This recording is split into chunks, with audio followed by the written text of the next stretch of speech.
나타나니까 전국의 소녀들이 들썩했던 거죠. 지금 뭐 나오자마자 불티나게 팔렸었고 아마 예약하지 않으면 못 샀던 그런 기억들도 있으실 텐데 이 공테이프에다가 제 얘기를 먼저 다 한 곡씩 넣어놓는 거예요. 옛날이오를 비롯해서 굉장히 거기에 수록된 모든 곡들이 차트 순위를 다 점령을 했던 기억이 있어요. 그리고 이선희의 항상 그대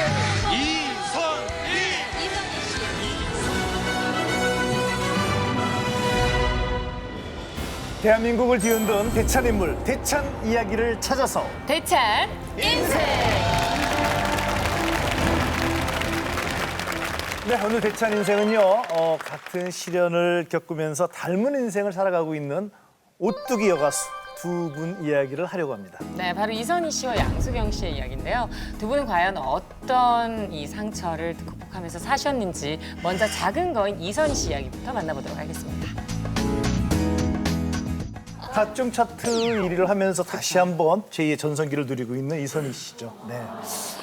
지금 이렇게 뭐 국민 가수, 뭐 저희들의 뭐 특히 저 같은 세대는 우리 뭐 백은영 기자 저 같은 세대는 학창 시절을 함께했던 정말 국민 언니셨어요 저희한테. 어렸을 때 내가 커서 가수가 돼야 되겠다라고 생각을 하면 자기가 그 또래 중에서 내가 노래는 좀 잘한다라는 생각을 했기 때문에 그랬을 거 아니에요, 그죠?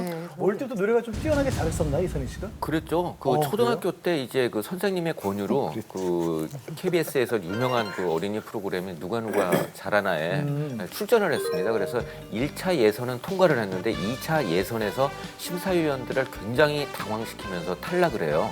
그 이유가 이제 동요처럼 불러야 되는데 가요처럼 불러가지고 이미 이제 그 대중적인 창법을 그때부터 어떻게 부르면 동요를 가요? 오영시 씨. 종이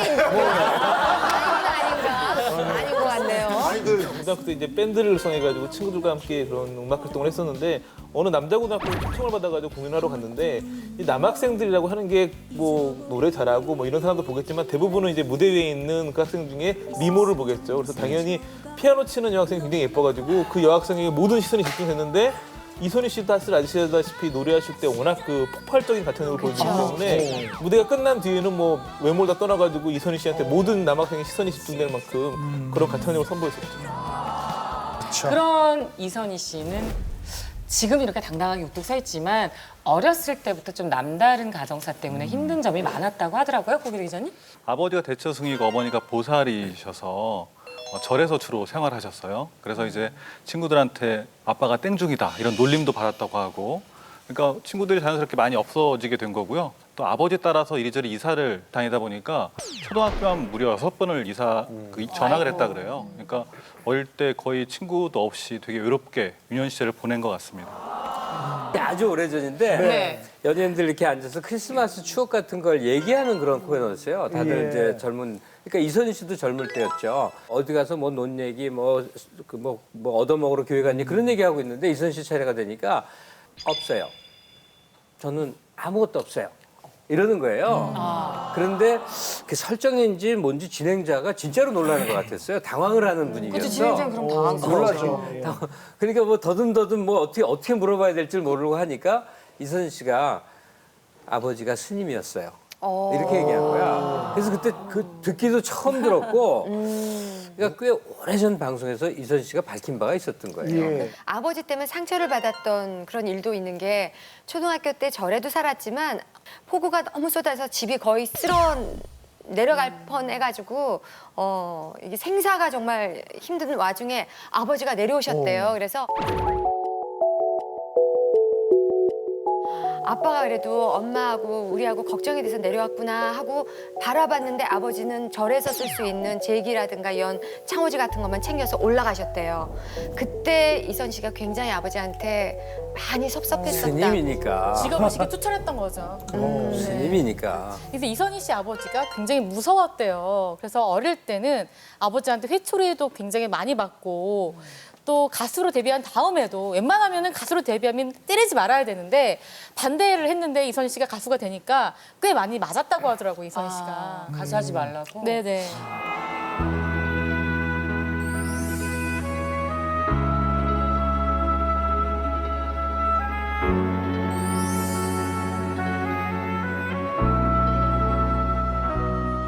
어쨌든 이제 뭐 저희 때만 해도 어렸을 때 엄마 아빠 부모님한테 맞는 게 흔한 일이었으니까. 근데 그럼에도 불구하고 좀 유난히 엄하셨던 것 같은데 그런 아버님에 대한 반항심 때문에 가수가 되려고 했다. 뭐 이런 네. 인터뷰를 본 적 있어요. 이선희 씨의 이제 아버지가 너무 무서우니까 할 수 있는 거는 공부보다는 그림이나 노래를 부르는 걸 더 많이 했는데 이선희 씨 어릴 때 꿈이 화가였어요. 그래서 이제 그림도 많이 그렸는데 아버지가 화가는 절대 안 된다 이러고 반대를 하시고 밤새도록 음악을 들어도 가수는 안 된다고 말씀을 하시니까 어린 시절에 이선희 씨가 굉장히 상처를 많이 받았는데 그 결과적으로 이 아버지가 이선희 씨에 대한 이런 가수 생활을 반대한 이유는 아버지 당신께서 공부를 별로 많이 하지 못했기 때문에 이왕이면 그림을 그리는 거나 노래를 부르는 쪽보다는 딸이 공부하길 바랬던 아빠의 바람이었던 것 같아요. 근데 어렸을 때 이선희 씨가 몸이 좀 약하고 그래가지고 어머니의 과잉 보호 속에 자라긴 했나 봐요. 그래서 어렸을 때 업고서 이제 학교에 간 적도 있었고 또 체육 시간에 교실을 지켰던 적도 있었고 이러다 보니까 지금 굉장히 가창력이 폭발적이잖아요. 어떻게 저렇게 작은 몸에서 저런 에너지가 나오지 이러잖아요. 근데 어렸을 때 그 이선희 씨 성장 과정을 보신 분들은 이런 대형 가수가 될 거라고는 상상을 못했다고 합니다. 고3 시절에 아버지랑 이제 떨어져 살게 되는데요. 그 전까지는 아버지 따라 사찰을 옮겨 다녔는데 부득이하게 이제 아버지 따라서 사찰을 못 옮기게 됐어요. 그래서 이제 동생분이 3분이나 되셔가지고 동생 셋하고 할머니 분하고 이제 따로 살게 됐는데 어찌 보면 지금으로 말하면 이제 준소녀 가장처럼 된 거죠. 그래서 노래의 꿈은 계속 어릴 때부터 갖고 계셨었나 봐요. 그래서 대학교는 인천의 한 전문대학의 환경관리학과에 진학을 하셨는데 노래에 훨씬 더 관심이 많으니까 등록금 내는 게 너무 아까웠던 거예요. 그래서 어느 날은 교수님한테 찾아가서 수십만 원 등록금 내는 게 좀 아까운데 노래를 공부하고 싶은 돈이 없다. 공부보다는 노래라고 했으니까 반절만 돌려주면 안 되겠느냐 이런 말도 했었다 그래요. 그러니까 뭐 돌려받지 못했겠지만 학교 생활을 열심히 하시다가 뭐 이렇게 강변가요제로 데뷔를 하시잖아요. 그때 사막오장이라는 그 그룹으로 이제 강변가요 데뷔하면서 노래를 시작하게 됩니다. 이선희 씨 하면 강변가요제를 빼놓을 수가 없죠. 그렇죠. 인생의 대전환점을 맞이하게 되는 곳이 바로 강변가요제인데 그 노래 제2에게 이게 운명적으로 만난 거라면서요? 네, 그 사실 뭐 명곡인데 명가수를 만나서 지금까지 그 뭐 전해져온 노래잖아요. 근데 이제 고등학교 시절에 그 이선희 씨가 남영동의 장욱조 음악실이라는 데서 노래 연습을 이제 하고 왔다 갔다 하셨었는데 어느 날 그 어떤 분이 그 쓰레기통에 악보를 버리는 걸 목격을 한 거예요. 근데 그걸 보고 이렇게 버리는 거면 아까우니까 나를 줘라. 근데 그 버린 분이 이세건 작곡가라는 분인데 그 노래가 바로 제2에게였어요. 그래서 그걸 갖고 이제 대학교 때 그 노래를 갖고 나가는 거죠. 그러니까 이분은 굉장히 그런 운도 따랐던 것 같아요. 사실은 이게 사막오장으로 데뷔를 했는데 사막오장이 동아리였잖아요. 그 대학가요제 갈 때는 선배들이 먼저 가요. 그러니까 사막오장 같은 경우도 선배들 중심으로 먼저 동아리가 출전을 한 거예요. 강변가요제. 그러니까 솔로로 그것도 이전에 그 받아놨다기보다 줍다시피 한 그 곡을 가지고 연습을 해가지고 나간 건데 오히려 그 선배들은 예선에서 떨어지고 본선까지 간 거예요. 그러니까 야, 우리 동아리 출신이니까 네가 우리 동아리의 이름으로 동아리를 대표해서 나가는 걸로 해줄 수 없겠느냐 이렇게 부탁을 해서 결과적으로는 이제 동아리 이름으로 사막오장이라고 해가지고 선배와 함께 듀엣으로 이렇게 나가게 된 거죠. 그래서 우리가 그때 제 얘기 기억하지만요. 노래는 거의 이선희 씨가 다 부르고 남자분은 뒤에 가지고 화음만 살짝. 네. 지금 남자랑 같이 했는지도 기억이 잘 안 나요. 예. 1부 마지막 순서 참가번호 7번만 남겨놓고 있습니다. 1부의 마지막 순서입니다. 참가번호 7번! 저 가발이었죠. 네, 저 가발 쓰고 다녔다. 아버지가 잡을까 봐. 안경 어떻게? 오늘도 조용히 그대 그리워하네 난 너를 봅니다 난 너를 사랑해 쓸쓸히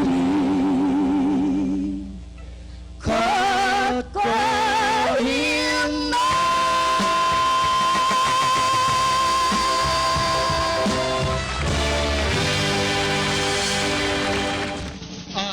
참가번호 7번 제1에게를 부른 인천전문대학교 사막오장에게 더 좋아해. 지금 오장의 노래 네 제2에게를 불렀습니다. 아마 나는 그때 저 제이에게 최고 점수 줬을 거예요. 한 87점쯤 줬을 걸로. 85점이 최고점인데 87점쯤 준 것 때문에 내 생각에 역시 노래도 잘하고 작품도 신선하고 그 당시에는 이선희만한 가수가 없었다고 봐야지. 아니 근데 제가 그때 중3인가 뭐 그때였거든요. 근데 그때 사실 그 펑크 머리가 유행이었어요. 근데 저 머리는 조금 약간 옛날에 70년대 격변의 시대 머리 같지 않아요? 약간 장발. 나 예뻐요 파마가 아니라 맛 좀 봐라 뭐 이런 거. 아니 옛날에 남자들이 장발 이렇게 하면 머리 자르고 그러니까 뭐 바람적으로 파마하는 거라 이거죠? 아니, 근데 저도 네. 느낀 건데 자기 옷 중에 가장 안 예쁜 옷을 입고 나온 것 같아요. 자격 맞을까요? 아니에요. 자기옷이 아니에요? 사위는 그때 당시에 이제 이선희 씨 출전했을 당시에 원래 규정이 그랬던 건 아닌데 PD분 담당 PD분이 여학생이면 이왕이면 치마를 좀 입었으면 좋겠다 그래가지고 객석에 있는 여학생의 그 치마를 급조해서 입은 거고요. 펌 이제 파마라고 해야 더 익숙하시잖아요. 이 파마는 부모님 몰래 동네에서 이제 방송 나가야 되니까 그렇게 했는데 그 치마가 그때 한 게 아니라 변장하려고. 그때 당시에 그분이 치마를 안 입었던 사람이에요. 그때도 이미. 그때도. 근데 치마를 입으라고 하니까 떨어지기 싫잖아요. 치마 급하게 때문에. 입은 거예요. 그래서 그 수소문을 해가지고 치마를 빌려 입은 거예요. 여중생의 치마를 근데 내면 굳이 치마를 입으라고 해야만 했던 PD의 고충을 알 것도 같은 게 이게 듀엣인데 남학생 둘이 나온 거예요.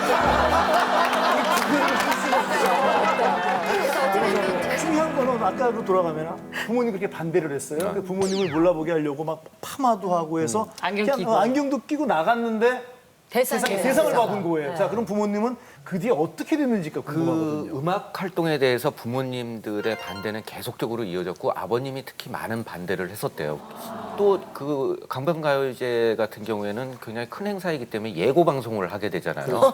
하는데 이제 그 고모님이 이선이라는 이름을 라디오 속에서 예고 방송에서 들은 거예요. 하다 보니까 이제 곧바로 이제 그 아버님에게 연락을 해가지고 아버님이 결국 강변가요제가 그 현장까지 달려가신 거죠. 그래서 마주했는데 기왕 이렇게 된 거 꼭 1등 해라 이렇게 해서 이제 그거는 이제 강변가 이제 그 출전한 거는 넘어가게 됐다고 합니다.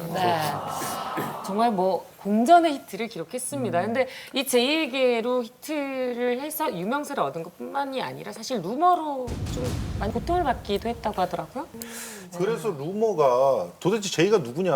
혹시 그때 당시에 그분 아니냐 뭐 이런 얘기들도 있지 않았나요? 제이에게 제이는 전두환이었죠. 그러니까 그런 얘기도 있었어요. 제이가 전두환 대통령. 예. 그러니까 그게 그 시대 분위기 때문에 그랬던 거고 자꾸 질문을 받았나 봐요. 노래가 정말 암시적이잖아요. 이게 누가 있다.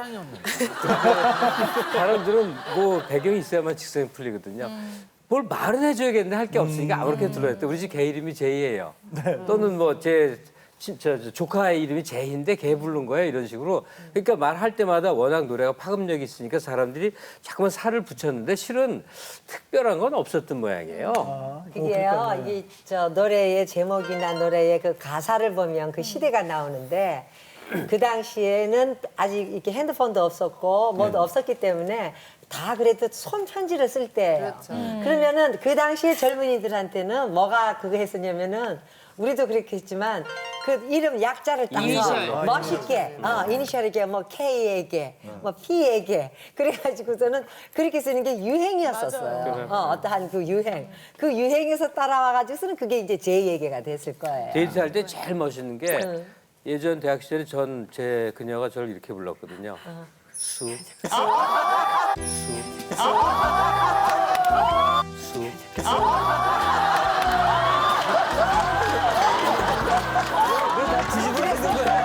진짜로 그랬다고.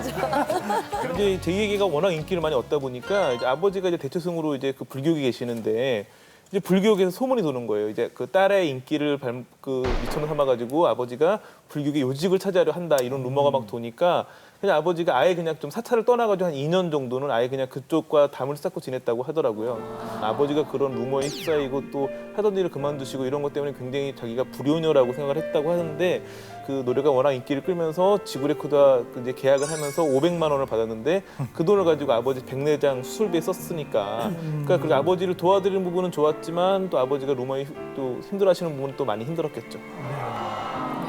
제이에게 이 한국으로 이제 승승장구를 합니다. 그것도 아까 옆에 있던 남자는 안 보이고 이제 솔로 가수로 승승장구를 하는데 대단했었죠 그때 인기가. 우리가 평생 기억하게 되는 정말 대가수들이 보면 온 국민이 사랑하는 노래를 꼭 갖고 있어요. 그러니까 곡 잘 만나는 게 얼마나 중요한 건가 싶어요. 이선희 씨 같은 경우는 굉장히 많아요. 사랑받는 곡이. 그 중에서도 아마 옛날이요 이게 아마 두고두고도 남을 것 같은 게 뭐 옛날 추억은 누구에게나 간절한 거니까. 사이 별빛 속에 안개처럼 밀려와 파도처럼 퍼져간다는 걸 옛날처럼 지나치던 없이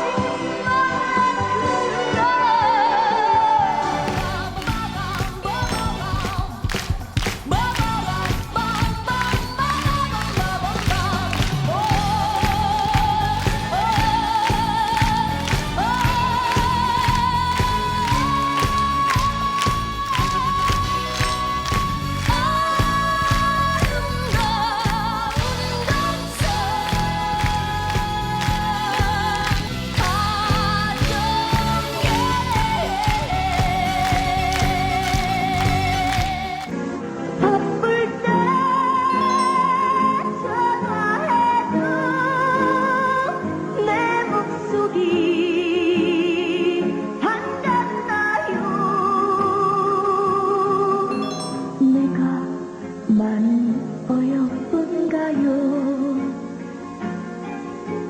진정 날 사랑하나요 자꾸 이렇게 질문을 하면은 사실은 아니 사랑스럽진 않아요. 이때 이선희 씨가 이렇게 노래 부르면 방청객들이 진정 날 사랑하나요? 그러면 네 이렇게 대답했던 기억이 나요. 가능했죠. 바쁠 때 전화해도 내 네, 목소리 저도 전달하고. 그 부분만 나오면요, 그냥 굉장히 이렇게 뭐랄까 슬퍼져요.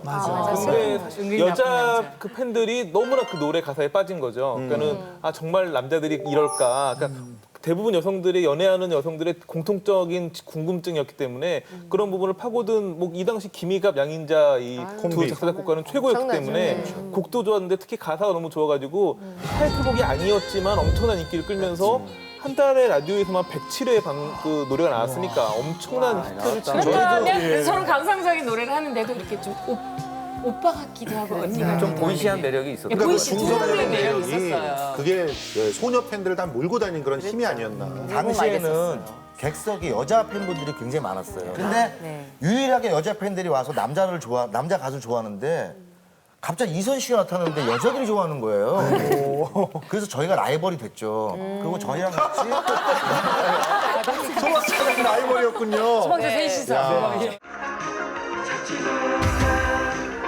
내가 바보야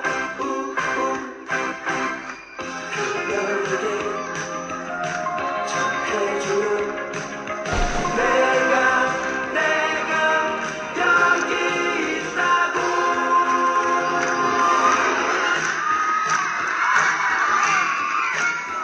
소방차도 대단했죠. 그런데 여자 가수랑 저희가 이렇게 같이 무대를 서면요. 항상 그 여자 가수는 예쁜 여자 가수. 원준희 씨도 마찬가지고. 옆에 서면 우리 이지은 막 씨, 소리 질렀어요. 따라하자. 강수지 씨, 강수지 씨, 뭐 하수빈 씨 이런 분들은 우리 너무 싫어했잖아요. 거의 그날로 죽는 거예요. 맞아요. 가수 인생 우리 방자 오빠 옆에 현장에서는 서고. 그 가수 인생이 끝나요. 맞아. 왜냐면 이선희 씨가 나오면 쓰면 야유를- 아무 말 안 해. 그러니까 야유를 놓고 막 뭐 던지고. 그런데 유일하게 안 던지는 가수가 이선희 씨. 여자를 안 본 거죠. 1위고 이선희의 항상 그대를 이선희 3년 연속 올해의 가수상을 받게 된 인기 가수.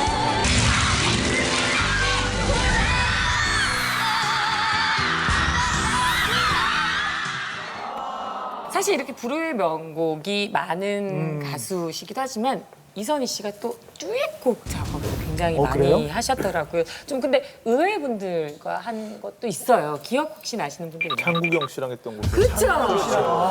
제가 장국영 팬으로 배웠거든요. 장국영 씨네요. 저 어렸을 때 저 무대 봤어요. 장기영 씨 너무 좋아요. 진짜 기억난다. 안 닮았어.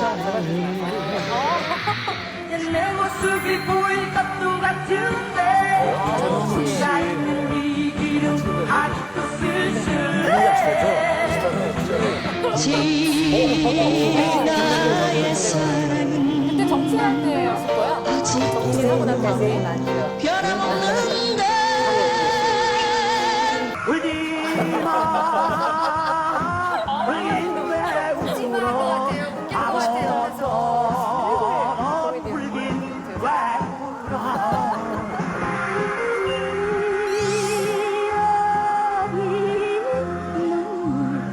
여보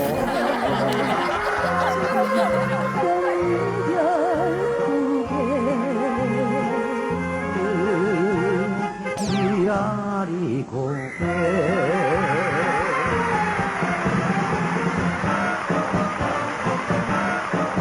자, 정말 그 이선희 씨 보면은 노래만 할 것만 같은 이선희 씨였었어요. 그리고 또 뭐 그만큼 인기도 있었고 많은 분들 사랑을 받던 이선희 씨인데 충격적인 또 외도를 하기 시작합니다. 네. 그 외도가요. 연기자 변신 기억하시는 분들이 있으실까요? 연기자, 예. 92년에 SBS의 그 두려움 없는 사랑이라는 드라마가 있었어요. 거기 이선희 씨가 출연을 했는데 극 중에서 최재성 씨가 명로 역할로 나왔었거든요. 최재성 씨에게 곡을 받아가지고 그 곡으로 1등을 하게 되는 그런 역할이었어요, 가수. 근데 기타 반주를 했던 분이 또 조화문 씨였습니다. 맞아, 맞아요. 그래서 예. 당시 굉장히 주목을 받았는데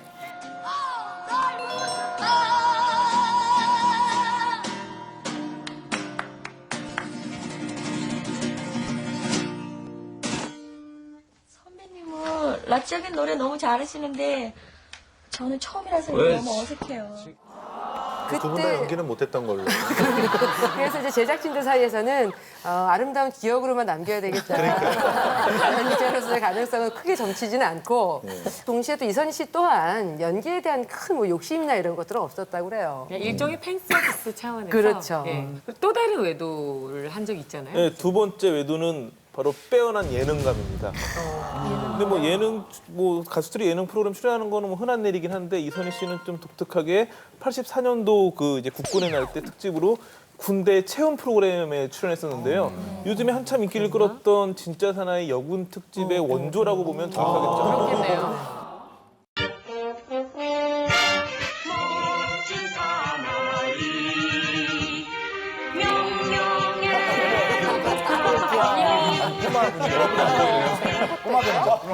검경훈련소를 졸업하면은 여기 부대로 배치된다 이거죠? 그래, 그때부터가 진짜 군대 생활인 거야. 우와, 이거 되게 무겁다. 이건 어떻게 쓰는 거예요? 아, 이건 하이바라 그러죠.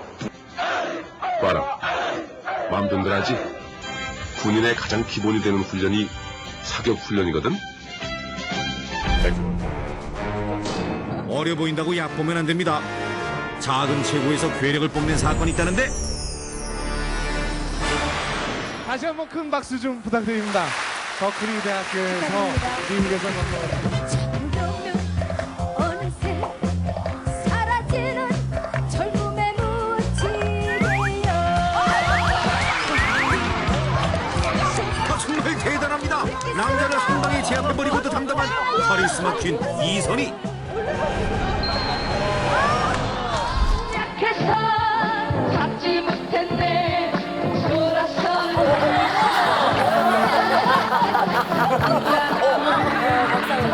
그만 잘못했어요. 기다리치네.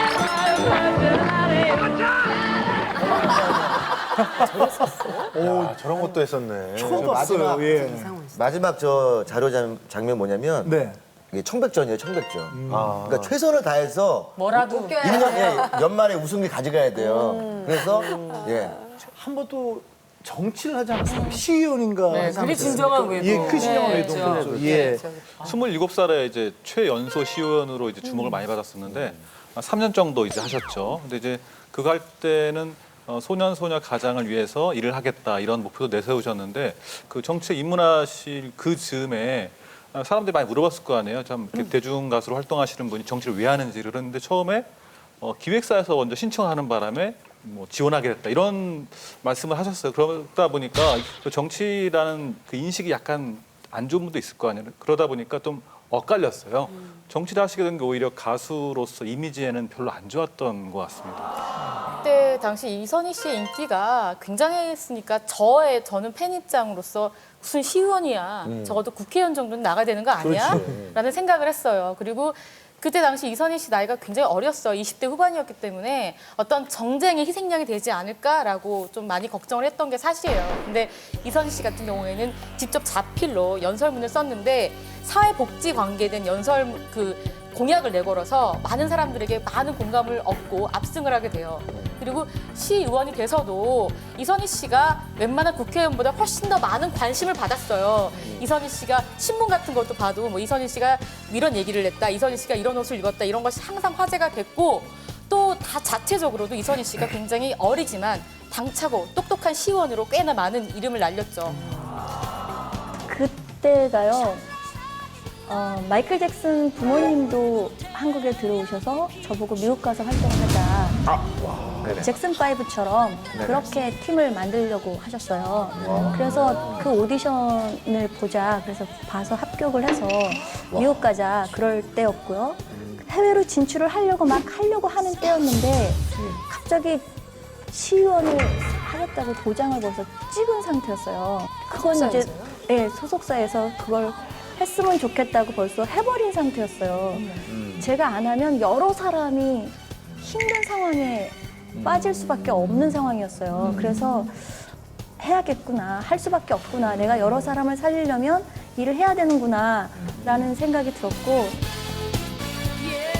그리고 시의원 할 때 세비를 받지 않았어요. 그리고 본인의 관심이 아버지가 대처승으로서 또 학창 시절에 아버지와 떨어져 살았기 때문에 그 부모님 없는 가정에 대해서 남다른 관심이 많았었고 가수 활동 때에도 소년소녀 가장을 많이 도왔기도 했고요.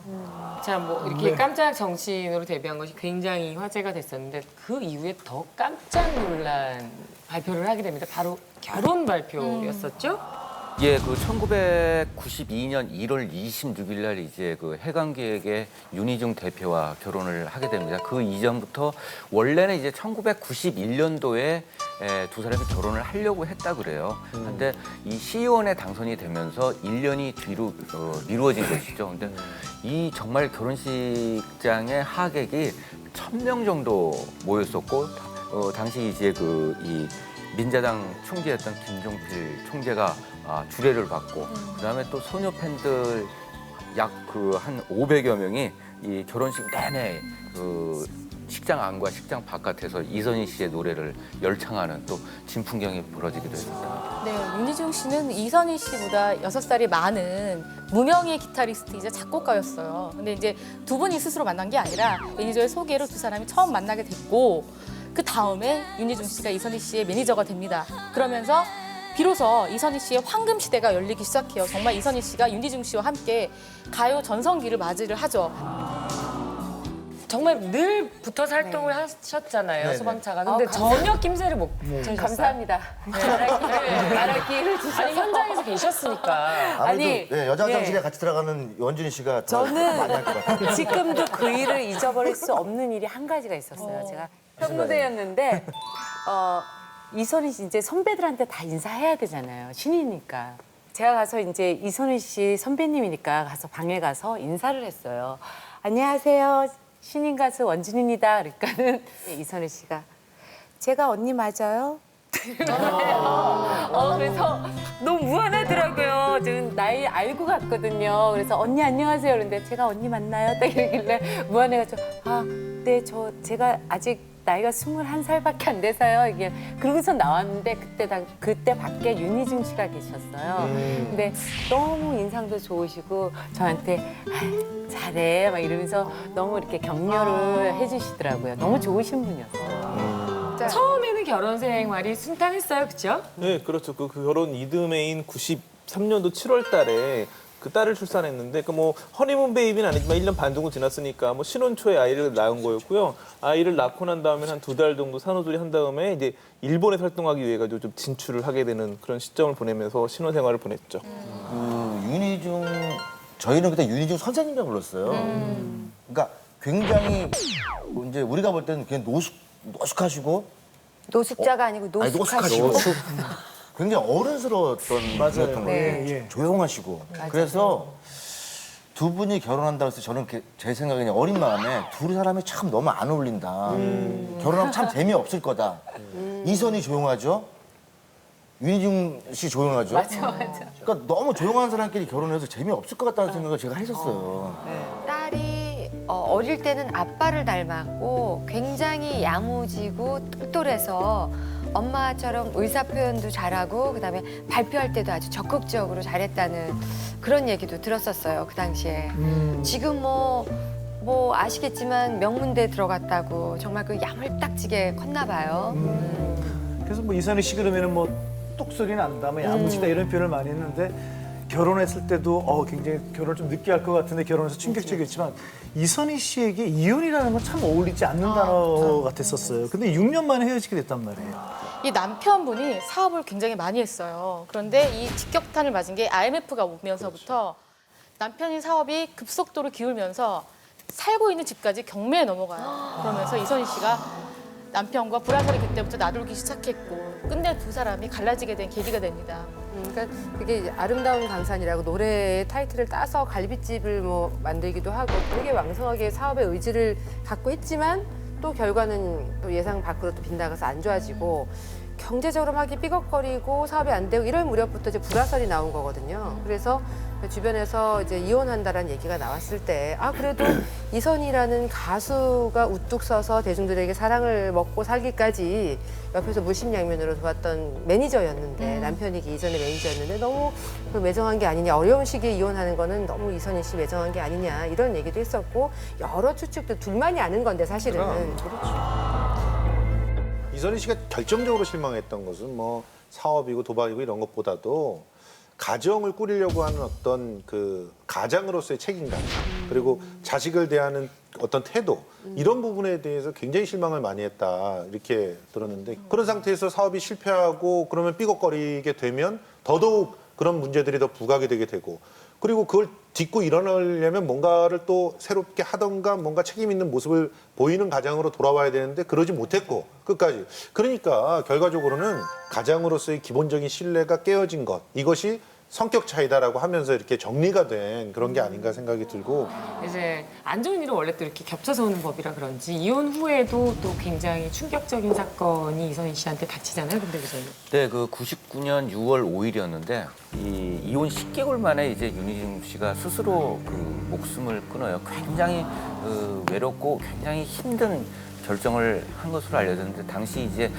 그 이선희 씨 같은 경우에는 콘서트 준비를 하고 있었는데 결국은 그 이 전 남편이죠. 그 윤희중 씨의 그 사망 소식을 전해 듣고 실신을 했다 그래요. 근데 이 소식이 이 우리 사회에도 굉장히 큰 충격을 던져주는 거거든요. 뭐냐면 바로 IMF라는 시점이 있고 당시에 이제 경제적인 문제로 많은 부부들이 이혼을 할 때고 또 많은 가장들이 스스로 이제 목숨을 끊는 경우들이 있었는데 그것이 이제 단순하게 우리 그냥 그 중산층이나 아니면 어려운 가정 속에서 일어나는 게 아니라 굉장히 높이 보고 그다음에 선망의 대상이 되었던 이선희 씨라는 스타에게도 일어날 수 있다는 생각을 가지면서 우리 사회에 큰 충격을 던졌습니다. 처럼 수많은 사람들 그중에 그대를 만나 꿈을 꾸듯 서로를 알아보고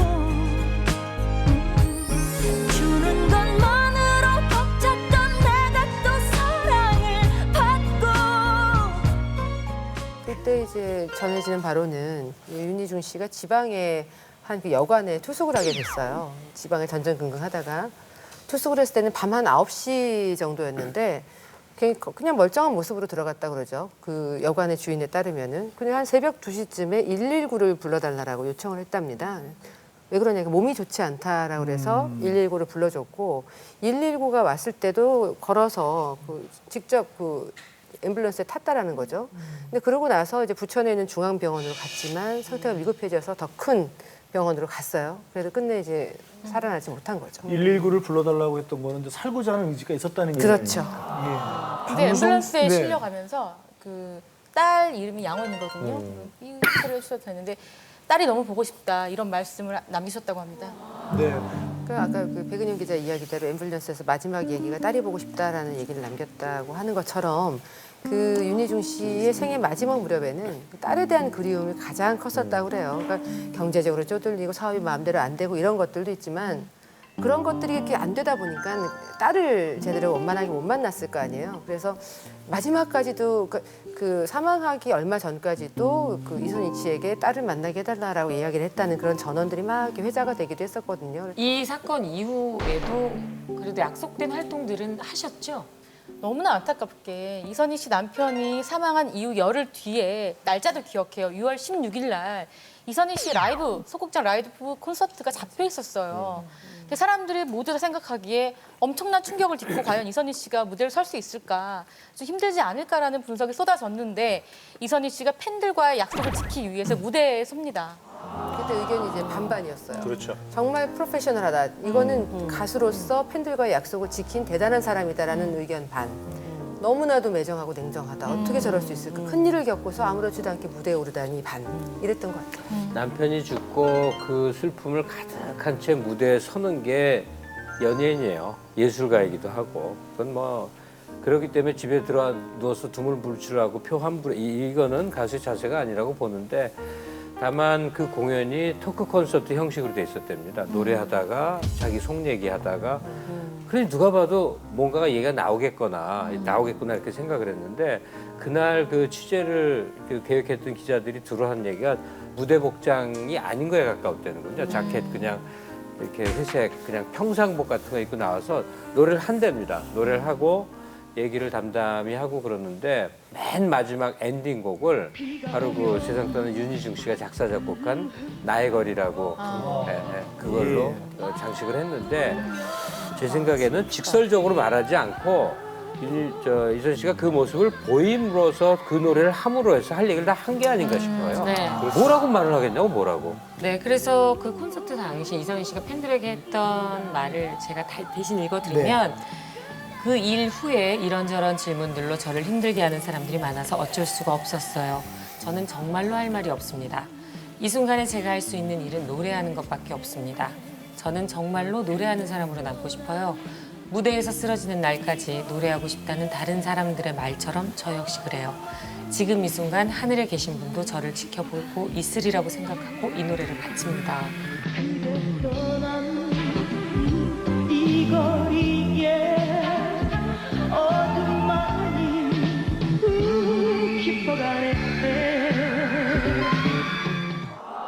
이선희 씨가 좀 힘든 시간을 많이 보냈습니다. 여자는 약하지만 엄마는 강하다는 말이 있듯이 엄마로서 굉장히 열심히 살았죠, 이선희 씨가. 네, 모 프로그램에 나와서 딸과 노래가 내 인생의 전부라고 얘기할 네, 만큼 기억나요. 모녀 사이가 굉장히 각별했고, 또 12살 차이가 나는 그 여동생이 있어서 그 동생과 함께 그 딸을 12년 동안 정말 오로지 자식과 노래만을 위한 어떤 생을 보낸 거죠.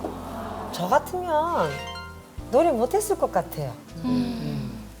모든 가사가 여러분들이 노래 슬플 때 모든 가요의 노래 가사가 내가 주인공인 것처럼 들리듯이 그걸 당사자가 부르면서 자기가 주인공이잖아요.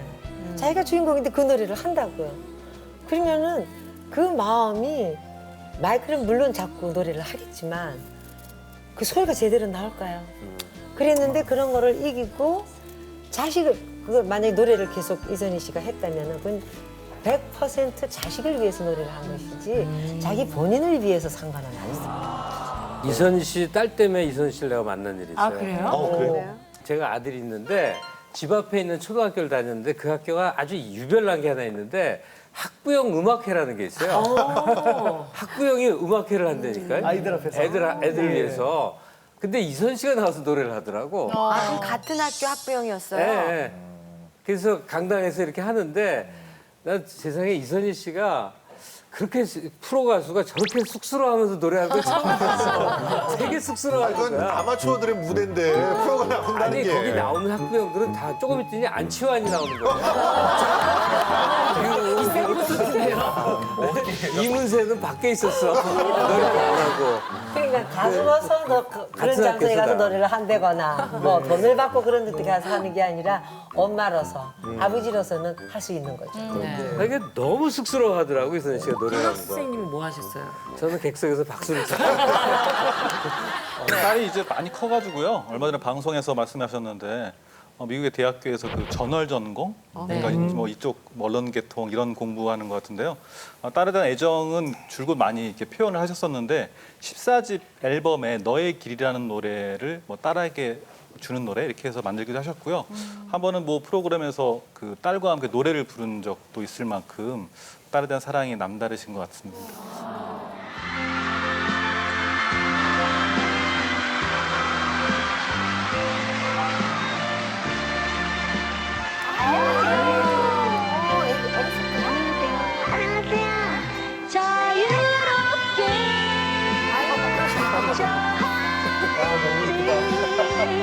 엄마 따라 고음이 잘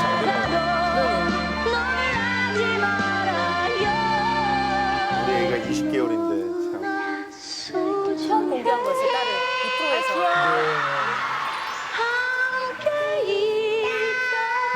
네, 노래.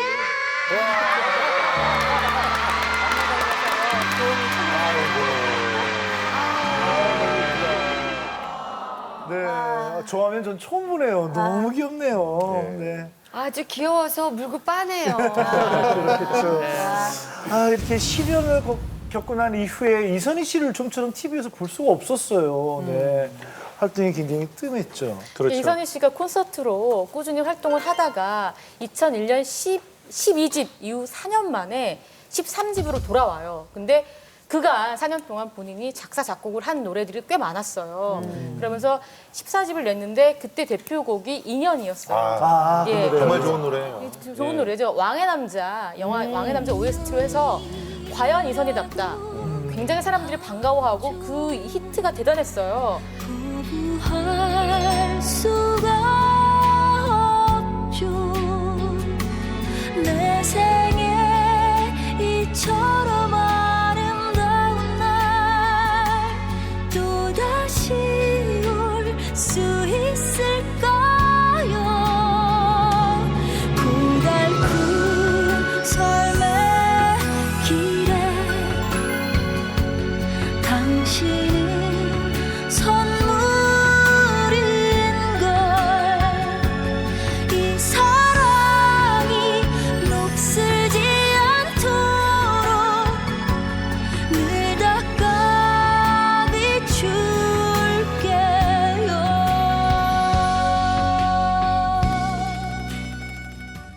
미국에서 재혼을 할 것이며 가요계도 사실상 은퇴를 선언한 거다라고 얘기를 들었는데 이선희 씨가 네 번째 부인이라는 사실이 알려지면서 충격이 배가 됐던 기억이 나요. 정모 씨의 부인이 자신도 역시 재혼인 줄 알았는데 사모니였다. 그 남성분에게는 3명의 아이가 있는데 3명의 아이의 엄마가 다 달라요. 혹시 결혼 생활에 문제가 있어서 들어온 게 아닐까 싶었는데 이선희 씨가 제2의 전성기를 누리고 있을 쯤 갑자기 이선희 씨가 사라집니다. 그때 대중들이 또 굉장히 많은 이야기들이 나돌았죠. 대체 이선희는 어디에 갔을까? 아까 뭐 그때 뭐 은퇴를 위한 수순이다. 맞아요. 예. 재기의 성공 시기인데 왜 돌연 미국행을 택했을까? 뭐 정말 왈가왈부 말들이 많았는데 왜 갑자기 그때 가시는 건가요? 그때 이제 그 미국 갔다, 뭐 은퇴한다, 뭐 결혼한다 이게 이제 한 기사의 내용이었고 제가 썼던 기사였었는데. 아, 본인이 쓰셨군요. 네. 그러니까 저희는 이제 주간지다 보니까 금요일 날 마감을 하는데 금요일 날 점심 때 얘기를 들은 거예요. 이선희 씨가 미국으로 떠났고 미국에서 재혼을 할 것이며 가요계도 사실상 은퇴를 선언한 거다라고 얘기를 들었는데 소속사에서는 한 가지만 확인을 해줬어요. 결혼하는 건 맞다.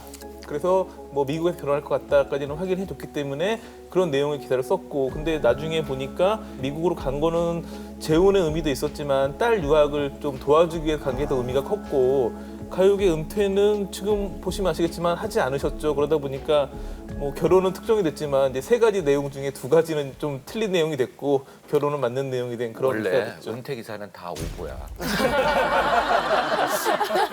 근데 좀 뒤늦게 좀 알려진 사실 때문에 팬들이 좀 충격을 받은 그렇죠. 게 있죠. 우리의 그 언니, 영원한 언니 이선희 씨가 그 남편의 4번째 부인이라는 사실이 알려지면서 굉장히 충격을 받죠. 그리고 또 그 남성분에게는 3명의 아이가 있는데 3명의 아이의 엄마가 다 달라요.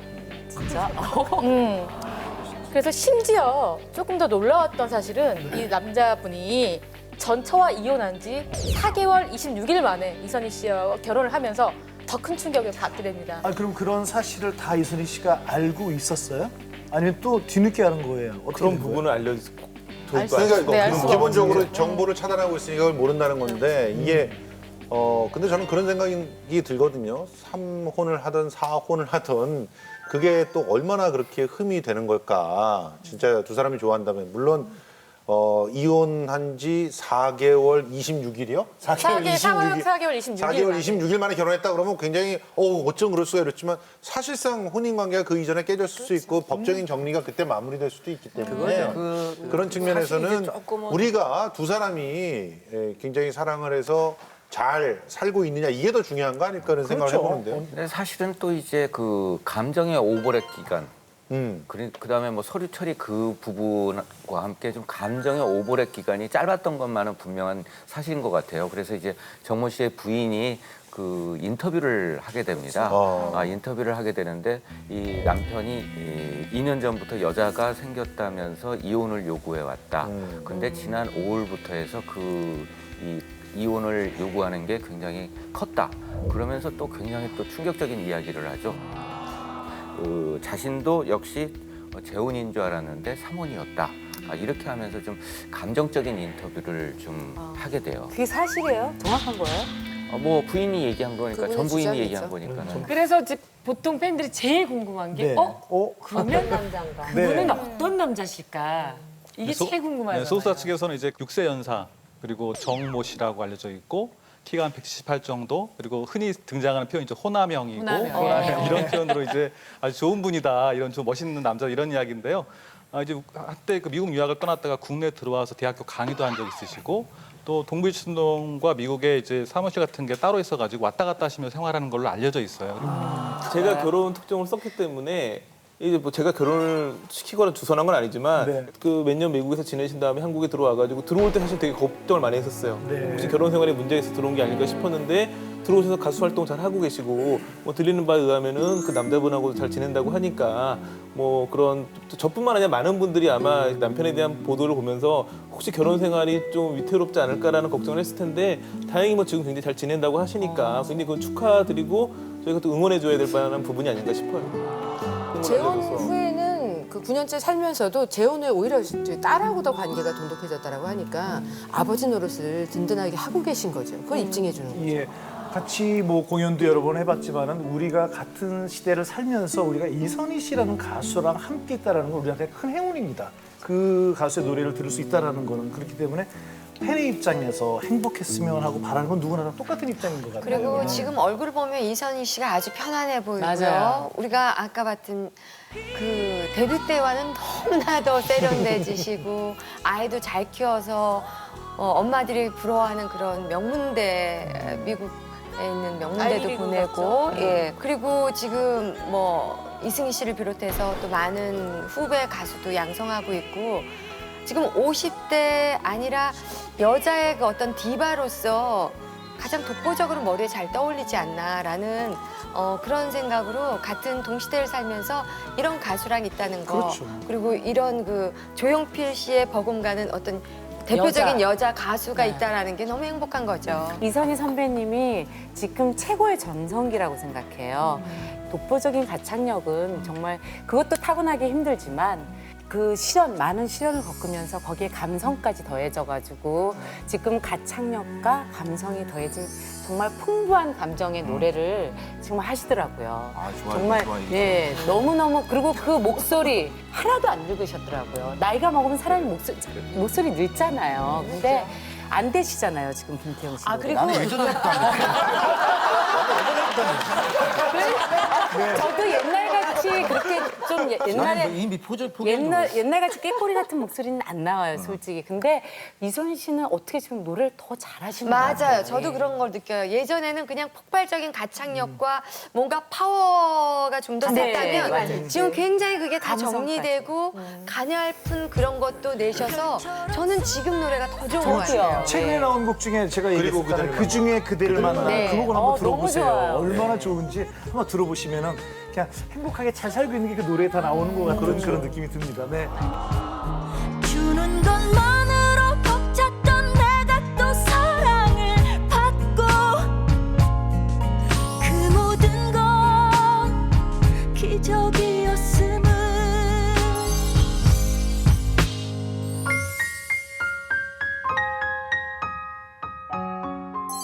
원준이 씨하고 이선희 씨 이제 같은 시대에 같이 활동을 했었고 서로 의지하면서 이렇게 같이 활동을 했던 또 친한 여자 가수가 또 있다고 해요. 어떤 분이죠? 양수경 씨랑 친했답니다. 아, 왜 활동 기간이 겹쳐지잖아요. 그리고 이선희 씨는 그래도 그냥 강단히 있는 여성이지만 양수경 씨는 안아줘야 될 것 같잖아요. 둘이 이렇게 좀 보완적이었나 봐요. 나이가 같았답니다. 서로 콘서트장 이쪽에 하면 찾아가고 하면서 격려하는 아주 좋은 사이였대요. 지난 날 그리워하는 것은 아쉬움이야 나는 이제 모든 것을 잊어버렸네 이렇게 그리운 나를 이렇게 못 잊는 나를 이제는 지워버렸나 이제는 잊어버렸나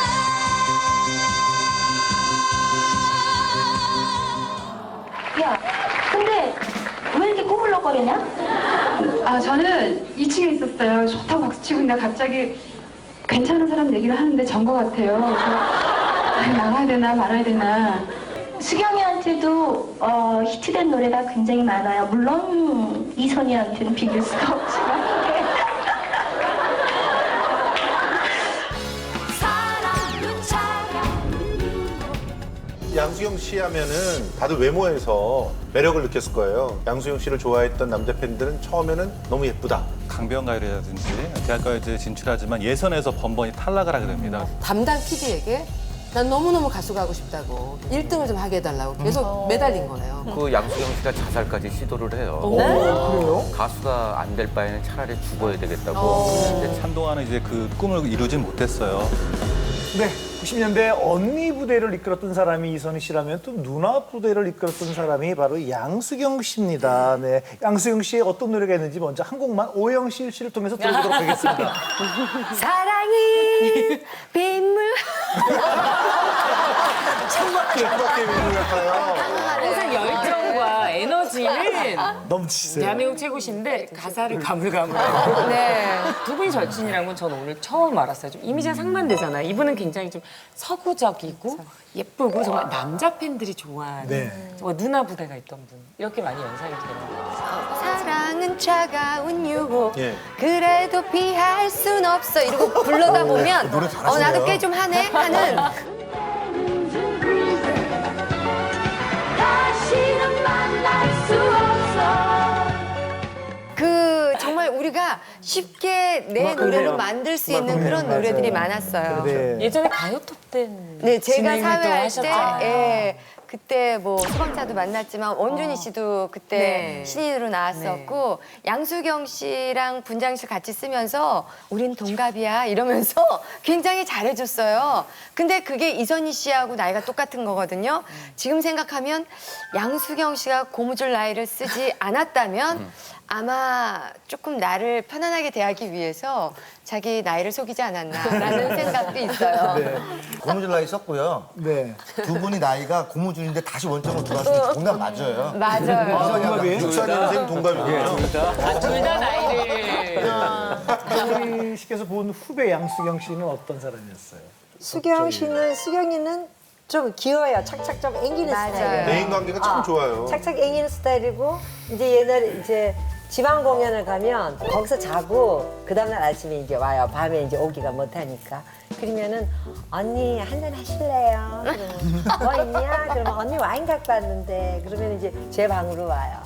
그럼 이제 와서 이제 뭐 와인 한 잔 마시면서 이제 누구한테 하지 않았던 얘기 그런 얘기들을 저한테 해요. 연애하는 것도 뭐 어떻게 하고 있다는 것도 저는 다 알고 있었거든요. 네. 그러니까 그런 얘기를 조금 수경이는 하는 스타일. 양수경 씨도 어느 날 노래 한 곡으로 이렇게 일약 스타덤에 오른 그런 스타가 아니라 굉장한 많은 노력을 했다라고 들었어요. 우리 김갑수 씨가 잘 아신다면서요. 어릴 때 유복한 집안 경우도 있지만 대부분이 어려운 환경들이 많은데 양수경 씨가 그랬대. 아버지 사업실로 팍 가라앉아서 힘들었던 그런 케이스인데 아마 샘도 많고 뭐가 잘하고 싶고 그런 게 많았나 봐요. 중학생 때겠죠? 학교에 반에 영신이라는 친구가 있는데 걔가 그렇게 노래를 잘해서 온 선생님들이 그렇게 다 이뻐하고 그랬대요. 그냥 밤마다 영신이를 생각하며 절치부심하고 노래 연습을 했대요. 원래 그렇게 잘하질 않았대요. 근데 걔보다 더 잘하려고. 그래서 하여간 졸업할 때 그 영신이보다 더 잘했고 선생님한테 더 인정받았다. 뭐 그런 과정 쭉 거쳤는데. 그러니까 여자라서 가지고 있는 그런 욕심, 샘 같은 거 있잖아요. 그런 게 있으니까 이쁘죠. 굉장히 중요한 자질이죠. 그런데 특이하게 국악예고를 가거든요. 뭐 창도 했을 것이고 기본적으로 다 했을 거 아니에요. 학교에 입학했을 때부터 가수를 준비한다는 게 학교에서 소문이 파다했다고 그래요.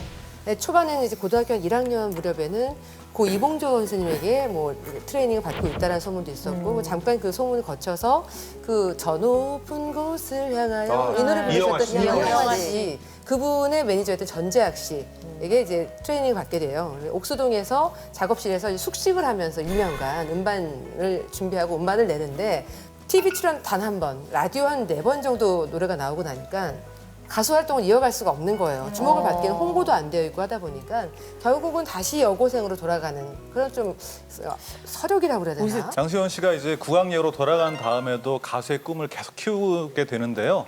한동안은 이제 그 꿈을 이루진 못했어요. 당시에만 해도 이제 대학교에 음악 관련된 그중에서 실용음악과 이런 게 많이 없어가지고 가수가 되고 싶어서 연극과를 찾다가 영화과에 진학을 하게 되는데 그 과에 들어간 다음에 이제 뭐 강변가요라든지 대학가에 이제 진출하지만 예선에서 번번이 탈락을 하게 됩니다. 그리고 그러다가 이제 연예인을 돼야 되니까 탤런트 시험에도 응시를 하는데 1차, 2차, 3차까지 갔는데 면접에서 톡 떨어졌어요. 근데 알고 봤더니 면접관한테 나의 꿈은 가수다 이렇게 얘기를 한 거예요. 탤런트 시험에 가서. 그러니까 그만큼 이제 가수에 대한 꿈을 계속 키워왔던 것 같습니다. 그래서 연예인 바람이 단단히 든 여고생이었구나. 그래서 이제 결국 그 양수경 씨가 자살까지 시도를 해요. 그래요? 가수가 안 될 바에는 차라리 죽어야 되겠다고 했는데 참 누군지 모르겠는데 소주 2병을 먹고 누워서 자면은 죽을 수 있다고. 그래서 그 양수경 씨가 결국은 소주 2병을 먹는데 그 한꺼번에 먹지도 못하고 이제 냉수와 함께 먹으면서 소주 2병을 먹긴 했는데 죽기는커녕 이제 그때 술이 들었구나. 예? 술 잘 먹더라고요. 아, 그 뒤는 잘 드시네요. 왜냐면 안 죽는 걸 아니까 이제 계속 마시는 거죠. 안 죽는 줄 알고 이제 먹기 시작한 것 같아요. 그렇죠. 아니 뭐 이렇게 순탄하게 어느 날 이렇게 나타난 줄 알았더니 그 데뷔 과정이 순탄하지가 않았네요. 기억에는 KBS 그 신인 무대인가요? 거기 통해서 나온 것 같은데. 예, 그러니까 요즘으로 말하면 오디션 프로그램이죠. 그러니까 원조라고 생각하시면 될 것 같아요. 그래서 완전히 그 신인인데 그러니까 가수가 되고 싶은 사람들 혹은 뭐 연기자가 되고 싶은 사람들이 거기에 신청을 해서 사전 테스트를 거치면 본선에 올라가면 TV에 나와서 노래를 할 수 있는 그런 기회를 얻었었어요. 근데 양수경 씨의 친구가 연기자 쪽으로 너무 이제 꿈을 가지고 있어서 지원서를 내려갔는데 방송국을 따라간 거예요. 그래서 겸사해서 자신도 이제 가수로 지원을 하게 되고 그러고 나서 사전 테스트까지 받게 됐죠. 근데 이게 아니면 안 되겠다라는 생각을 한 거예요. 내가 가수를 도전해 볼 수 있는 마지막 기회가 아닐까 이런 생각을 하니까 절실해지잖아요. 담당 PD에게 난 너무너무 가수가 하고 싶다고 1등을 좀 하게 해달라고 계속 매달린 거예요. 어머나. 근데 어린 나이였지만 얼마나 절실했으면 그 마음의 문이 열린 거죠. 그래서 그 양수경 씨 정말 무명이고 그냥 지원하는 지망생일 뿐인데도 조언도 해주고 연습할 수 있는 방향도 제시해주고 이러면서 양수경 씨가 1위를 하는데 저는 그때 어렸을 때 시청했던 그 기억이 나거든요. 그때 그 사람 그 심수봉 씨 그 노래를 가지고 1위를 했었어요.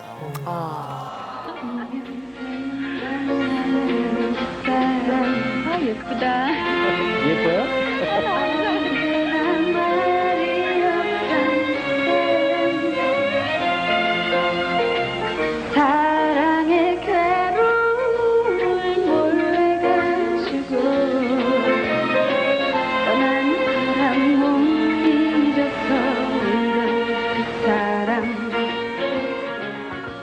어떤 계기로 가요 무대에 나가셨어요? 저 이제 고등학교 때부터 노래는 했었는데 이제 판도 한번 내보고 노래가 안 돼요. 그래서 마지막으로 내가 신인 무대 나가서 안 되면 이제 포기하고 그냥 시집이나 가야 되겠다. 나중에 저는 노래밖에 할 줄 아는 게 없어가지고 너무 아는 게 없었어요. 그래서 마지막이라고 생각을 하고. 그 당시 연예계는 음반 시장이 굉장히 활성화되어 있었기 때문에 그 굉장히 능력 있는 신인들을 발굴하기 위해서 굉장히 연예계 학생들이 노력을 많이 했고 이런 신인이 나타나니까 당연히 러브콜이 막 쏟아졌죠. 그런 과정에서 지인의 소개로 이제 그 예당 프로덕션이라는 회사를 소개받게 되는데 이제 이 회사 같은 경우에는 그 당시에 최성수 씨 등을 키워낸 굉장히 그 유명한 가요 기획사였는데 하필 이 회사에 여가수는 별로 없었던 거예요. 그래가지고 능력 있는 여가수를 찾고 있었고 또 이제 양수경 씨 같은 경우에도 한 번 앨범을 냈다가 실패한 경험이 있기 때문에 러브콜은 많았지만 아무 회사를 선택할 수가 없었고 그런 과정에 서로 잘 맞아가지고 이제 예당 프로덕션과 계약을 맺게 되고 그러면서 이제 남편이 되게 되는 변 사장도 만나게 되는 계기가 되죠. 이게 이제 양수경 씨 인생에서 너무나 큰 일이잖아요. 저 양수경 씨랑 소개받을 즈음에 왜 그랬는지는 모르지만 하여튼 엄청 초라한 잠바떼기라고 하죠. 보통 잠바떼기에 뭐 막 머리도 떡이 져고 그랬을 거예요. 추측컨대. 그런데 명함에 보통 나이가 젊은 사장들은요. 자기가 대표, 사장 2표는 잘 안 씁니다. 실장. 실장, 상무 뭐 이렇게 써요. 위에 더 있다는 뜻이에요. 자기가 어려 보이니까. 바로 그런 케이스였는데 양수경 씨가 명함을 받고 나 사장 아니면 안 만나요. 실장 명함을 주니까 실제로는 사장이었는데 그때 그 양수경 씨 속마음은 날 뭘로 본 거야. 그 사람 보니까. 근데 변 대표는 나중에 본인이 그랬대요. 얘는 도저히 안 되겠구나. 인성이 안 되겠어. 그러니까 첫 만남이 정말 서로 안 좋았던 거예요. 네, 그렇게 첫인상이 별로 안 좋게 만났지만 변대윤 씨를 만나서 가수로서 굉장히 승승장구하게 됐죠. 노래 부를 때 보면 입을 여자로서 좀 예쁘게 보이고 이런 게 없고요. 그 노래를 위해서 노래를 입을 쫙 벌리거든요. 네. 그럴 때 보면 정말 노래에 향한 열정 같은 거 이쁜 거보다는 노래 그 자기의 어떤 거를 거는 그런 모습이 느껴져요. 원준 씨는 어떤 기억이 있어요, 양수경 씨는? 저는 그때 이제 토요일 즐거워나 젊은 행진 이런 거 많이 했잖아요. 그 가수들이 그렇게 앞에서 좀 얘기하면 약간 미안하니까 조용히 엔딩 누구예요? 이렇게 조용히 저 엔딩 아니면은 저 기분 나빠요. 저 엔딩으로 해주세요. 작가분들한테. 네. 그렇게 하는 거를 제가 엿들은 적이 있어요. 근데 아무한테도 얘기는 안 했죠. 예. 보통 행사나 가수 방송을 하게 되면은 가수들은 그 엔딩에 대해서는 되게, 굉장히 신경을 써요. 아니 바쁘다고 그러면서도 꼭 엔딩을 얘기했다는 거예요. 그래서 우리가 바쁘면 빨리 먼저 하고 가지. 근데 항상 바쁘다고 하면서도 빨리 좀 진행 좀 해주세요 하고 끝까지 그냥 엔딩곡을 하려고 기다리는 가수가 몇몇 있어요. 지금대라면 내가 자신 있게 한 3-4명은 될 수 있겠는데 우리는 엔딩곡이라는 것이 어마어마한 거예요. 뿐만 아니라 그 탤런트들도 그래요. 마지막 그 엔딩 컷 화면 분양하면서 드라마.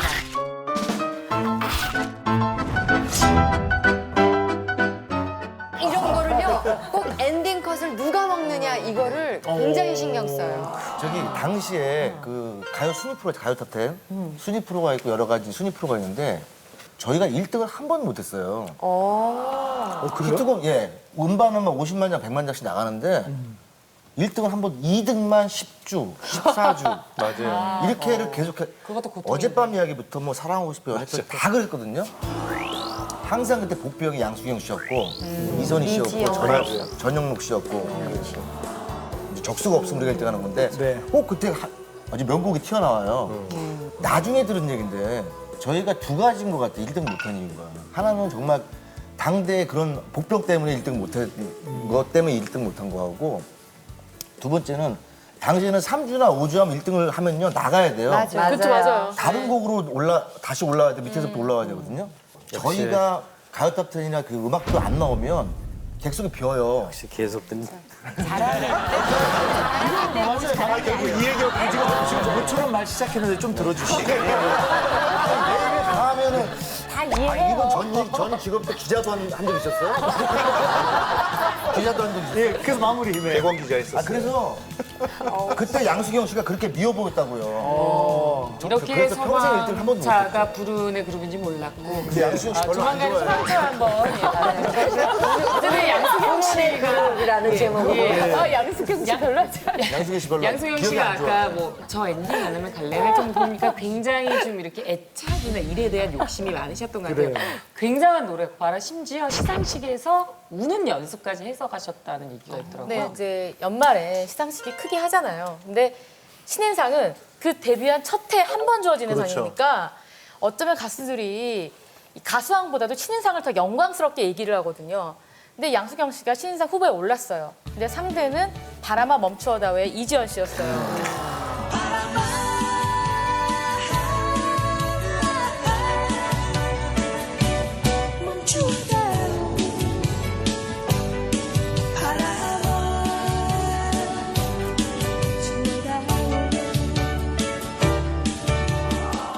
가요계 관계자가 와서 사실은 이번 연말의 수상자는 너야 이렇게 얘기를 한 거예요.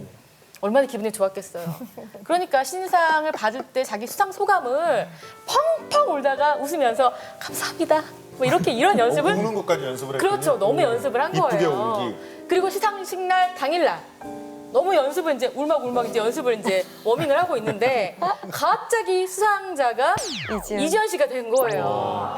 그러니까 울려고 했는데 울 수는 없고 그 울면 이지연 씨가 됐기 때문에 분해서 우는 모습밖에 안 보이니까 그 자리를 몰래 빠져나와서 화장실에서 펑펑 울고 눈물 싹 닦은 다음에 웃으면서 이지연 씨한테 갔다고 합니다. 그게요. 너가 1등이 아니다 그러면 그 가수는 안 나와요. 거기. 왜 내가 1등 아닌데 내가 왜 거기서 둘레리를 서? 안 가요. 그러니까 누가 너도 1등이다 너도 1등이다. 그 1등 할 자기가 1등 할 거라고 생각하는 한 5명에게 너가 1등이다 너가 1등이다 너가 1등일 거야 하고 몇 사람이 나눠서 얘기를 해요. 그럼 다 지가 1등이라고 생각하고 그리고 오는 거죠. 매년 속나요? 그리고 그 또 작전입니다. 그걸 또 즐기는 사람이 있어요. 이 매니저나 이 가요 관계자들이 마치 자기가 아는 것처럼 야 너가 1등이야. 그럼 그게 그렇게 하는 거예요. 그렇게 하는 그럼 거예요. 본인은 정보, 작전. 그렇게 극도로 긴장되는데 1등이라니까 1등이 탁 꽂힌 거예요. 내가 1등이야. 그러니까 1등인 줄 아는 거예요. 현장에서 우는 사람 화장실에 많아요. 저는 그 현장을 다 못 들어가고. 근데 제가 왜 그렇게 얘기를 하느냐. 많이 울어. 그래서 뭐니 해도 그 당시에 이제 인기 있는 가수들이 많이 있어도 인기 척도는 CF 출연입니다. CF를 몇 편 했느냐에 따라서 그래 네가 좀 낫다, 네가 더 인기 있다. 이제 그리고 우리 농담으로 그런 얘기를 많이 하거든요. 몇 편 했어? 이런 얘기를 많이 했죠 그때. 네, 근데 이게 사실 그 양수경 씨 같은 경우에는 좀 특별한 케이스예요. 뭐 그 가수들 같은 경우에 여자 가수들이더라 하더라도 대부분 이렇게 그 화장품 CF를 하는 경우는 조금 드문 편이었는데 이 양수경 씨가 그 거액의 억대의 이제 계약금을 받고 그 이 화장품 CF를 하면서 좀 다른 가수들의 시샘을 불러일으켰죠. 그리고 또 더군다나 이거는 뭐 변대훈 그 회장의 그 보관이었겠지만 CF 속에 잊어야 할 때라는 양수경 씨의 노래를 삽입하면서 CF는 CF대로 수입 올리고 그 다음에 음반을 홍보하는 수단으로서도 활용을 하셨죠. 그러니까 이분이 외모가 되니까 그런 CF들이 들어오는 거예요. 저는 기억나는 CF가 이분 비누 CF 기억이 나는데 이것도 정말 맑고 투명한 피부를 갖고 있어야 비누 CF를 할 수 있지 않겠습니까? 그리고 그때 막 마이크에서 물 나오고 막 이랬던 걸로 기억이 나는데 그 CF는 정말 잊지 못하는 그런 CF가 아닌가. 네. 코코 오일 비누.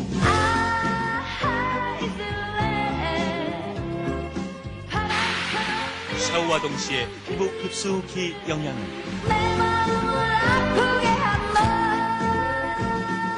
상쾌해요. 파격적이네요. 노래를 하는데 이게 마이크에서 저는 잘못 기억하는데 정말 마이크에서 물이 쏟아져 나오는데도 아무 일 없는 듯 하면서 노래를 딱. 네. 아무래도 연극영화과를 나오셔서 그런지 집중력이나 이런 게 그래요. 대단하네요. 예. 다 있다 해도 일단 결정적으로 직업이 가수기 때문에 노래를 잘했기 때문에 그만큼 사랑받지 않았겠습니까? 그럼요. 예뻐서 인기 있다 이러면 기분 나쁠 거예요, 당사자도. 이게 가창력 검증의 이제 시험 때 중에 예전에 국제가요제 참 많았거든요. 많았죠. 여기 산증인 그렇죠. 우승 많이 하신. 근데 양수경 씨도 잘 안 알려졌더라고요. 의외로 국제가요제에서 뭐 상 타고 그랬어요. 94년에 그 러시아 상트페테르부르크에서 백야 축제라는 가요제가 국제가요제 열렸었는데 거기에 혼자만의 슬픔이라는 노래로 참가해서 대상을 받았어요. 근데 그 당시에 그 국제가요제 준비위원이 당시 푸틴 그 도시의 부시장이었는데 그때 인연을 맺게 되고 2001년에 이제 푸틴이 대통령이 된 다음에 한국에 왔을 때 청와대에서 양수경 씨 초청해가지고 만남을 갖게 되는데요. 이 가요제에서 그 양수경 씨와 푸틴이 만나게 되면서 향후 남편분의 사업에도 큰 도움을 많이 주게 돼요. 60년대 말에는 그 이제 러시아의 그 유명한 음원들이 많이 있으니까 클래식 음원, 멜로디아. 클래식 음원을 그 남편분 회사에다가 전권을 줘가지고 아시아 판권 같은 걸 줘서 그거를 이제 가지고 와서 아시아 각국에 배분하는 역할도 하셨었거든요. 그리고 우리나라 기업이 러시아에 진출했을 경우에 그걸 연결시켜주는 역할도 양수경 씨가 했다고 했으니까 그 뭐 노래로 이제 러시아를 넘어서 국제 무대에서도 통용이 됐었지만 그걸 인연으로 또 다른 이제 우리나라 기업이나 뭐 국가 발전에 도움을 줄 수 있는 그런 역할도 하시는 거죠. 이쯤 되면은 원조 한류 가수다 이렇게 얘기할 수도 있잖아요. 그렇죠. 실제로 대상은 대상 받았다 그러면 그건 대단한 거예요. 그 국제가요제에 출전해서 상도 받으셨잖아요. 그때 칠레 가요제입니까? 전 6번 나갔어요. 오, 죄송합니다. 네. 저는 그 왜냐하면 지금 방송국에서 라디오를 진행하는데 칠레 가요제에서 그 발표하는 그 진행자의 그 발표와 또 함성과 그 무인도가 나오는 칠레가 이제 무인도는 4번째. 네 번째 나가셨고요.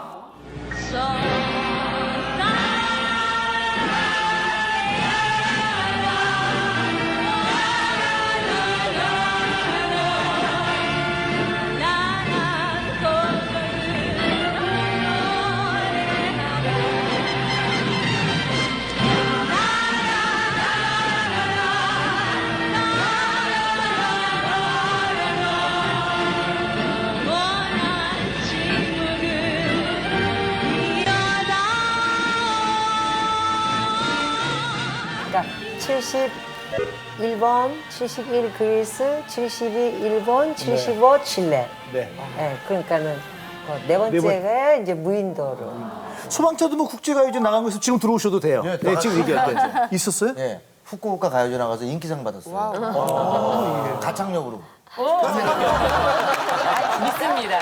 그럼 여기에서 그러면은 그 좋은 노래로 국내에서 많은 사랑을 받은 양수경 씨 노래 몇 곡을 저희가 좀 들어보도록 하겠습니다.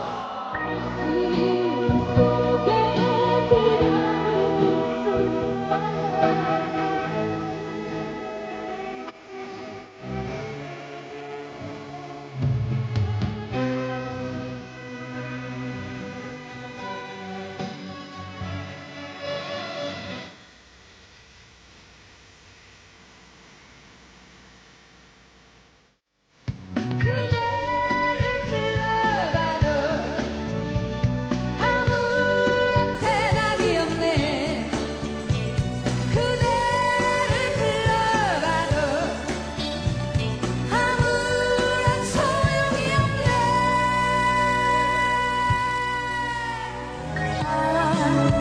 그런 당신은 어디 있나요?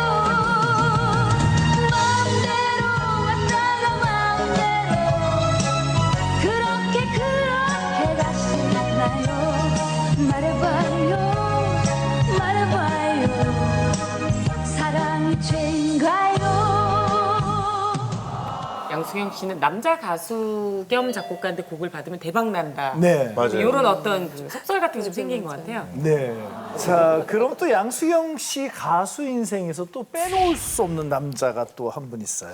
누굴까요? 바로 그 전영록 그렇죠. 씨인데요. 네. 고등학교 때부터 전영록 씨 팬이었다 그래요. 그리고 노래를 한번 꼭 부르고 싶으니까 곡을 하나 달라 이렇게 항상 부탁을 했었는데 전영록 씨 바쁘니까 이제 차일피일 미루었었나 봐요. 그러니까 어느 날 그 변대윤 씨 좀 남편이 됐지만 그 매니저분하고 손을 잡고 전영록 씨 집에 찾아간 거예요. 아예 그날 곡을 꼭 받아야겠다는 일념하에 딱 찾아갔더니 전영록 씨가 갑자기 찾아오니까 곡을 주긴 줘야 되는데 줄 수 없으니까 이미 써 있는 것 중에 쓸만한 게 없는데 한번 찾아봐 그러면 악보 뭉치 이렇게 던져줬는데 그 중에서 노래 한 곡을 그 양수기가 딱 골랐어요. 근데 그 노래가 바로 사랑은 창밖에 빗물 같아요라는 거를 딱 고른 거예요.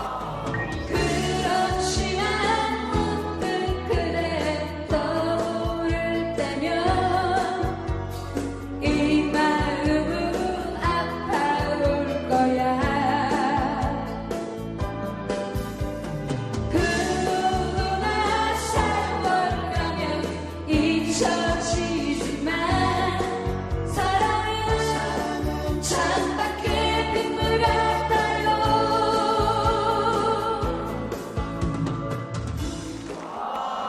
고른 그 거예요. 노래 때문에 정말 피 많이 봤어요. 요즘에 제 노래가 사랑은 유리 같은 거죠.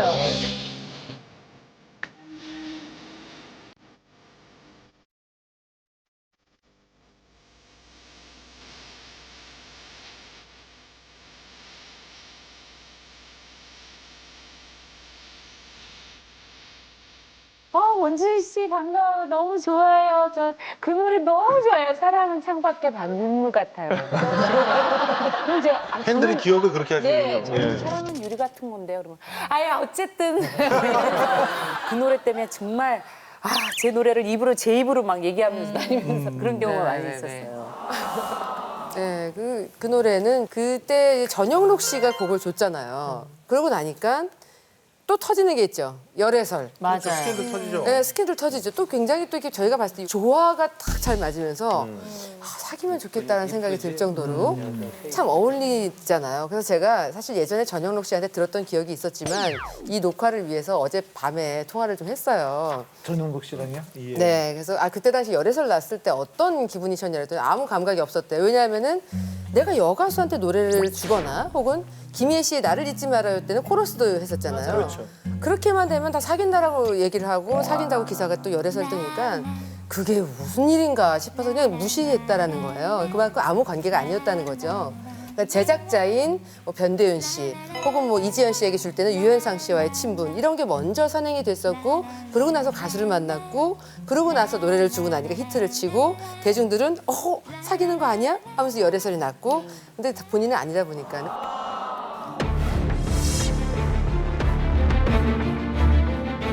행복 시작해야 되는데 알고 봤더니 사태는 정반대였더군요. 그야말로 집두절도 없었더만요. 인공 수정을 해서 아이를 또 어렵게 임신했지만 유산을 하게 되면서 우울증까지 오고 변대윤 대표가 암에 걸려요. 세상을 떠난다는 말까지 나왔을 정도였거든요. 사고사로 사망한 것으로 발표를 했었는데 곧 이제 자살한 걸로 이제 발표가 되면서 충격적인 뉴스였었죠.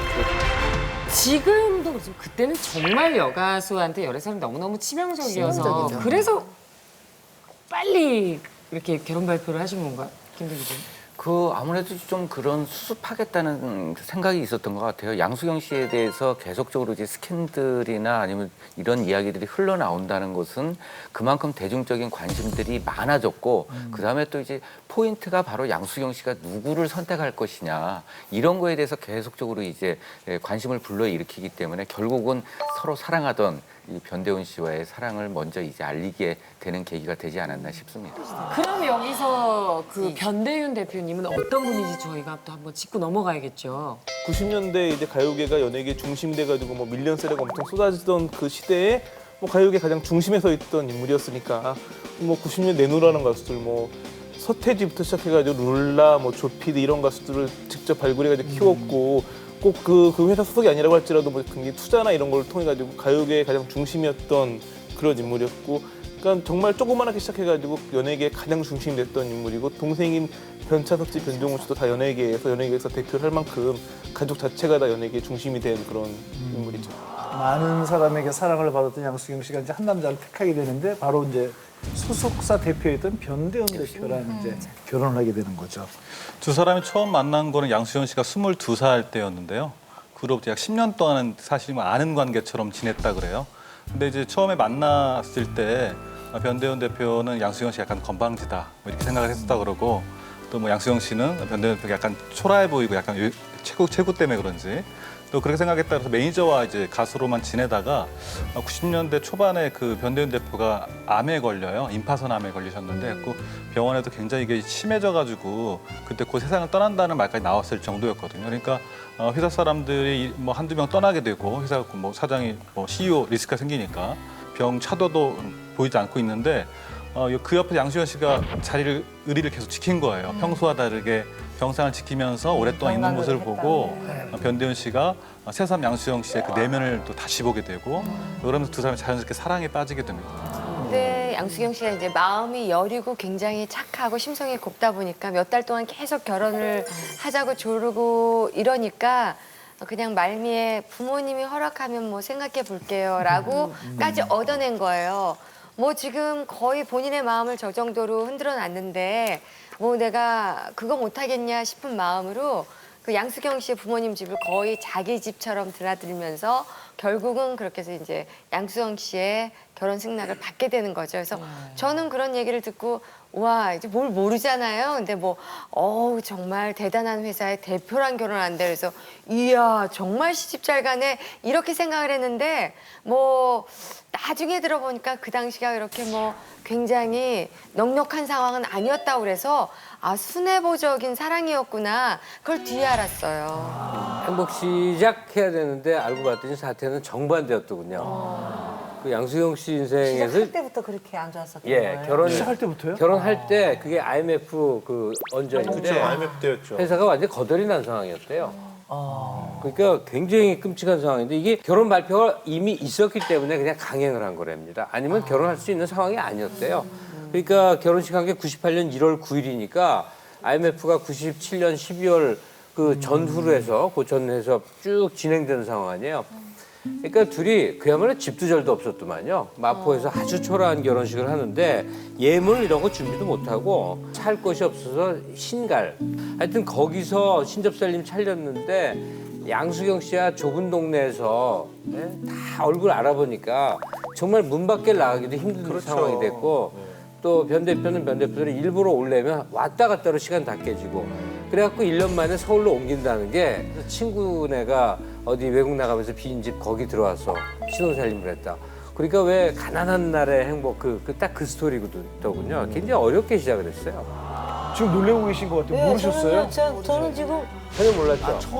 전혀 지금 모르고 그러면은 그렇게 결혼할 때 잘못됐다가 중간에 그러면 돈을 많이 버는 거예요. 나중에 예당이 막 크잖아요. 네, 막 컸어요.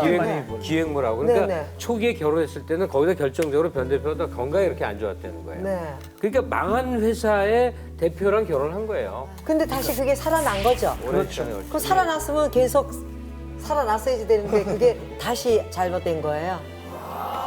네. 그래서 저는 지금 제가 그때 2008년 이후에 그 복귀하려고 얘기가 있었다고 들었는데. 하다구 씨하고 그때 앨범을 작업을 하다가 녹음까지 마쳤다는 얘기가 있었어요. 네. 근데 돌연 갑자기 이 앨범을 발표하지 않고 그런 이야기가 사라져요. 무슨 일이 있었다면서요, 김재현 기자. 네. 그 2009년도에 굉장히 슬픈 일을 당하게 됩니다. 그 양수경 씨에게는 이제 여동생이 한 명이 있었는데 굉장히 그 친한 사이였고 그다음에 뭐 전영록 씨에게 곡을 받으러 갈 때도 함께 갈 정도로 그 이 양수경 씨의 음악 그 행적에 있어서 많은 도움과 지원을 아끼지 않았던 여동생이었는데 이 2009년 12월에 갑작스럽게 이제 동생이 사망을 하게 돼요. 그러면서 이제 그 굉장히 그 양수경 씨 개인적으로도 충격에 휩싸였죠. 다들 기억하실 거예요. 양미경 사망에서 실시간 검색어에 1위를 할 정도였어요. 그래서 그때 대장금의 그 한상궁 양미경 씨를 다 떠올리고 어떻게 된 거냐고 저도 전화를 했더니 양미경 씨 스스로도 되게 놀라가지고 그랬는데 알고 봤더니 양수경 씨 동생이었다는 그 이야기 바로 알려졌죠. 그렇게 슬픈 일을 겪었는데 또 얼마 되지 않아서 또 한 번 또 슬픈 소식이 전해지죠. 2013년 6월 4일 날 이제 그 남편 변대훈 씨가 사망했다는 소식이 알려지는데 그때는 뭐 연예부 기자들도 굉장히 좀 그랬었어요. 왜냐면 처음에 회사 측에서는 그냥 그 사고사로 사망한 것으로 발표를 했었는데 이미 소문이 확 돌았죠. 자살한 거라는 소문이 돌았었고 곧 이제 자살한 걸로 이제 발표가 되면서 굉장히 좀 충격적인 뉴스였었죠. 그렇죠. 가수 양수경 씨의 남편이자 대형 연예기획사를 운영해온 변두섭 회장이 사망했다는 소식이 전해져 충격을 줬습니다. 네. 서울 성모병원에 마련된 고인의 빈소에는 갑작스러운 기보를 접한 스타들의 발걸음이 이어지기도 했는데요. 음반 제작 업계 가요계에 정말 큰 일을 많이 하신 분이고 개인적으로 너무나 좋아하는 형님인데 너무나 갑자기 돌아가셔갖고 너무 할 말이 없네요. 변두섭 회장의 사망 소식에 그의 아내인 가수 양수경 씨에 대한 관심이 쏠리기도 했는데요.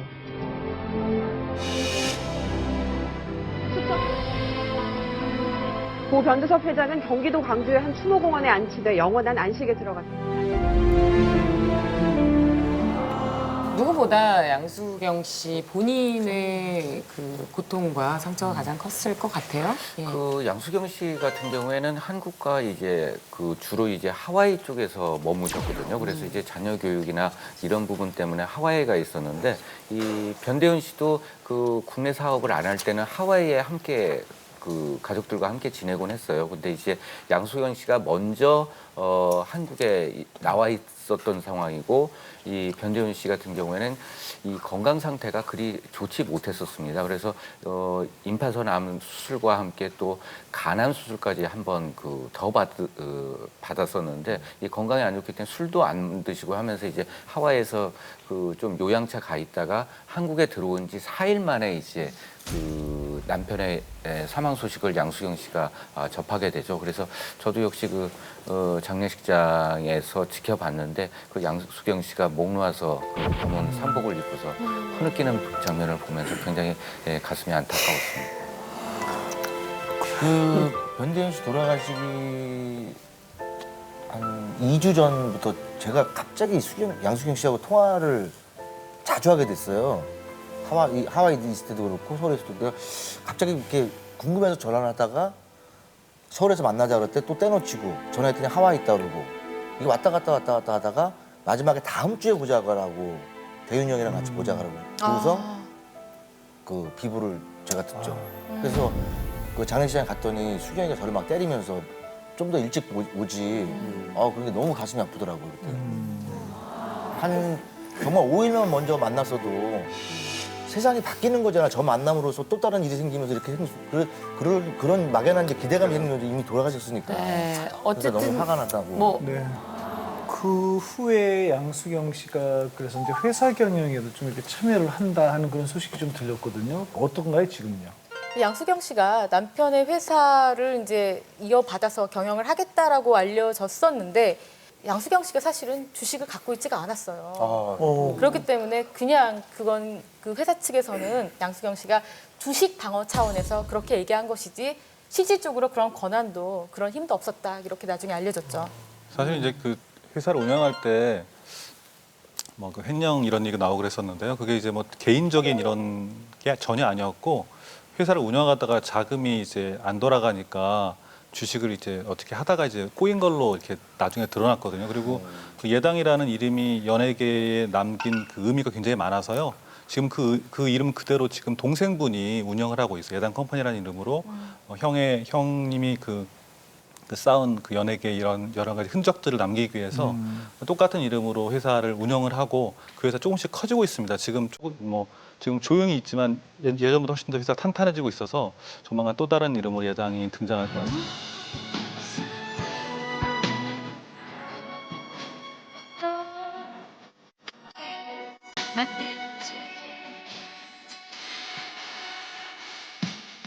팬들이 가장 기다리는 모습은 무대 위에서 양수경 씨 모습인데 요즘 근황이 알려진 바가 없어서 많이들 궁금해하시더라고요, 김대우 기자님.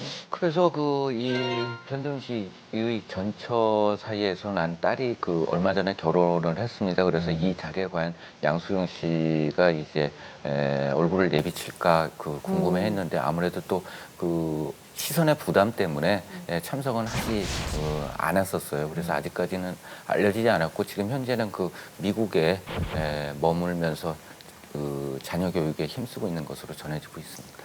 남편이 기획사 대표니까 더욱더 와이프에게 좋은 노래를 줘서 밀어줄 거라고 생각했지만 워낙 그 몸이 아프셨기 때문에 양수경 씨로서는 아이와 남편의 건강을 먼저 생각했던 것 같아요. 그렇죠. 그래서 추스리고 난 후에는 아마 좋은 모습으로 나타나지 않을까 하는 그런 마음도 기대해 보고 있어요. 저는 사실 그래요. 뭐 이선희도 그렇고 양수경이도 그렇고 너무너무 아깝다고 생각을 하고 있었고 너무너무 마음이 아픈 거예요. 그래서 노래 잘하는 가수들이 노래를 안 하면은 막 저는 막 그 아까운 인재가 쏟고 있는 거잖아요. 그래서 이날 병원에 가서도 제가 그랬어요. 수경이더라. 수경아, 잠깐만 슬픔을 달래고 난 후는 너는 가수니까 노래해야지. 노래하면서 너를 다시 찾고 노래하면서 자식을 키우고 너는 다시 노래해. 언니는 너가 노래할 때를 기다릴게. 그랬어요. 그러니까 가수는 노래를 해야지 돼요. 그래서 지금 이 프로그램에 이제 이렇게 보면은 이선희 씨도 그렇고 양수경 씨도 그렇고 아 노래해야지 되는구나. 이 사람들은 노래할 팔자예요. 90년대의 대표적인 우리 여가수입니다. 이렇게 이선희 씨하고 양수경 씨 이야기를 나눠봤는데 지금 양수경 씨 이 방송을 보고 계신다면 선배이신 끔찍이 아껴서 우리 정은희 선배님께서 하신 말씀처럼 조금만 슬퍼하시고 다시 노래를 해서 팬들 곁으로 오면 팬들의 사랑으로 상처가 조금은 치유되지 않을까, 네. 슬픔이 조금 덜해지지 않을까 하는 그런 생각이 듭니다. 오늘은 여기서 인사를 드리도록 하겠습니다. 여러분 감사합니다.